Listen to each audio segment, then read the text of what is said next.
You and your child aren't cute at all. Get out of this house right now, my mother-in-law yelled. Huh? This house says that. I paused, confused. Understood, I said, and I started packing my things. My husband, Matt, looked surprised and worried as he watched me. Hey, you don't have to leave like that. But your dear mother told me to leave. I have to follow, don't I? I replied. Matt, don't waste your time with her. Come here and let's have cake, my mother-in-law said smugly, clearly proud of herself. I silently made up my mind. I would leave, take my daughter, and go back to my parents' house. My name is Jennifer. I'm 34 years old and work in an office. I married Matthew 2 years ago. We met on a popular dating app and became a couple after a year of dating. My husband, Matt, is kind and caring, but a little unreliable. When we were dating, he would plan fun dates and find restaurants I liked. After we got married, he helped with chores and brought me my favorite desserts when I was tired. A year after getting married, we had a lovely daughter, and Matt was very involved in taking care of her. I thought I had found a wonderful husband, but, of course, nobody is perfect. One of Matt's biggest flaws is that he's a mama's boy. At first, I noticed it when he talked about food. How's the food? I asked. It's good, but my mom's was a bit richer, he replied. I was surprised that he suddenly brought up his mother. As we talked more, it became clear that he thought his mom's cooking was the best, and he wanted me to cook like her. So, I tried making the dishes richer, just like he liked. Even when we went on trips, Matt would ask, what should I buy for my mom as a souvenir? I thought it was strange he only mentioned his mom, even though his dad was also around. Wouldn't it be more normal to say, what should we get for my parents? But no, it was always about his mom. At first, I thought it was sweet that he cared about his mother. After all, many men are mama's boys. But soon, I realized that his attachment to his mom was far beyond normal. I think we should live with my mom, my husband said out of nowhere. Wait, what? Why all of a sudden? I asked, surprised. It seems like my mom and dad are getting divorced, he explained. What, really? Yeah, apparently it's because my dad cheated, he added. I was shocked. My father-in-law always seemed like such a nice guy, but I guess you can't judge a book by its cover. It's sad to leave my mom alone, my husband continued, and if we live together, she can help take care of our daughter. That made sense.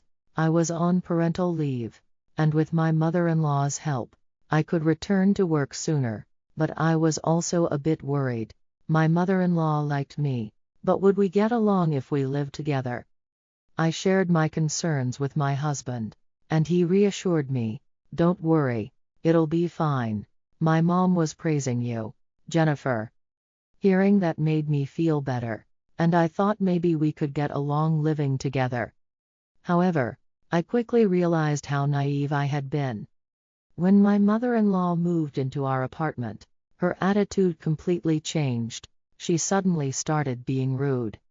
I can't believe you get to live in such a nice apartment, it's so annoying, she said. Huh?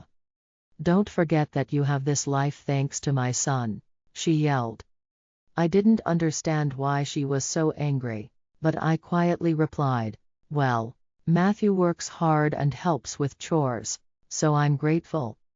Her response wasn't totally wrong, so I just said, yes, I'll keep that in mind. At least you're obedient. That's good, she said. From then on, she would get mad at me over the smallest things. Why are you using soy sauce on the fried eggs? You're supposed to use sauce. The bath is lukewarm. Make it hotter next time. Why isn't there any ice cream after my bath? You should always have some ready. She barely did any housework even though she was home all day. I had hoped she would help more with our 1-year-old daughter, But she only did it when she felt like it and lost interest quickly. Living together was much harder than I expected. I realized that my mother-in-law's overprotectiveness toward her son was even worse than Matthew's attachment to her. "Matthew, how was work today?" she asked. "It was tough. My boss was on edge because we were so busy, so I had to be careful," Matthew explained. "Oh my, that's unforgivable. Should I protest to your company for allowing this power harassment?" Really? Over that?" Matthew looked surprised. "It's okay, Mom. We have to forgive and be patient," he said.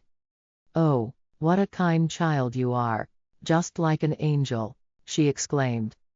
It felt strange to hear her call a grown man in his 30s an angel. "Thanks, Mom. But if things get worse, I'll ask for your help," Matthew replied. "Of course," she said, eagerly. It was ridiculous that she was ready to fight his battles at work, all based on his mood. I regretted agreeing to live with her and felt like I might go crazy if I stayed in the house all the time. So, I decided to put my daughter in daycare and return to work. When I told my mother-in-law, she got angry. "Why do you have to work too?" she snapped. I replied, "But you can enjoy having the house to yourself, right?" It seemed like she liked the idea, so she just said, "Don't neglect your housework," and didn't get any angrier. Dealing with her was exhausting because I never knew what would upset her. Luckily, my stress levels went down once I started working and spent less time with her, but about a year after we started living together, a new problem came up. It was my daughter's second birthday. We had a small party with cake and gifts. But my daughter had entered the terrible twos, and her mood swings were at their peak during the party. "Come on, here's a present, open it," my mother-in-law said, handing her a gift. "No," my daughter shouted, pushing the present away. My mother-in-law was surprised by my daughter's reaction, but she held back her anger, thinking the cake might cheer her up. She scooped some up with a fork and tried to feed her. "Here's your favorite shortcake," she said. But again, my daughter said, "No," and swatted the cake away. The cream flew and landed right on my mother-in-law's forehead. "That was it," my short-tempered mother-in-law snapped. She shouted at my 2-year-old, "Enough. You're acting out because I've been nice to you." Startled, my daughter burst into tears. "What are you doing? She's just a child," I said as I quickly hugged my daughter to comfort her. "Shut up. What an unlovable grandchild," my mother-in-law spat. "Well, you're an immature grandmother," I shot back. "What did you say?" she yelled. It was shocking. No adult should talk to a toddler like that. "Shut up. You're such a disrespectful daughter-in-law. Can't you fix that attitude of yours?" she screamed. As we argued, my husband finally joined in, but instead of defending us, he sided with his mom. "You should be protecting your daughter, not hiding behind your mother," I said angrily. "We can always have more kids, but I only have one mom," he said. I couldn't believe my ears. That's the worst thing I've ever heard. What a horrible thing to say. "Hey, don't talk bad about Matthew," my mother-in-law cut in. "Neither you nor your child are cute. Get out of this house." I stopped myself mid-sentence. This house," I began but then paused. "Understood," I said calmly, and I started packing my things. My husband looked flustered and said, "Hey, you don't have to leave." "But your precious mother told me to." "Right, I must obey," I said coldly. "Matthew, don't waste time with her. Come eat cake with me," my mother-in-law said, smiling smugly. That was the last straw. I silently vowed to stand up for myself, took my daughter, and left to go back to my parents' house. I ignored the several calls from my husband and focused on what I needed to do. I prepared the divorce papers and sent them to him. He filled them out and sent them back. so I submitted them to the city office right away. Then, I called my now ex-husband.